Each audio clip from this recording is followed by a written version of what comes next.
وطروں کے سلام کے بعد حضرت ابی ابن کعب سے روایت ہے کہ رسول اللہ صلی اللہ علیہ وسلم وطروں سے سلام پھیر کر 3 بار یہ پڑھتے: سبحان الملک القدوس، سبحان الملک القدوس، سبحان الملک القدوس۔ نبی صلی اللہ علیہ وسلم نے فرمایا اگر کوئی شخص وطر پڑھے بغیر سو جائے یا وطر پڑھنا بھول جائے تو اسے جب یاد آئے وہ وطر پڑھ لے۔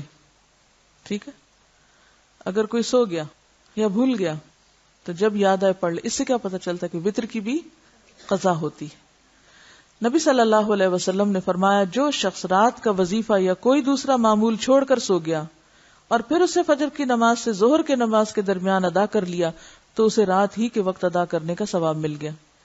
یہ کس کے لیے ہے ثواب؟ جو روٹین میں ایک کام کرتا ہے اور کسی ایک دن کسی مجبوری سے نہ کر سکا، کیونکہ اللہ تعالیٰ کے نزدیک محبوب ترین عمل کون سا ہے؟ جو ہمیشہ کیا جائے خواہ تھوڑا ہو۔ نبی صلی اللہ علیہ وسلم نے حضرت عبداللہ ابن عمرو بن العاص کو فرمایا اے عبداللہ تو فلاں شخص کی طرح نہ ہو جانا جو رات کا قیام کرتا تھا پھر اس نے رات کا قیام چھوڑ دیا، یعنی پہلے تہجد پڑھتا تھا پھر پڑھنا چھوڑ دیا۔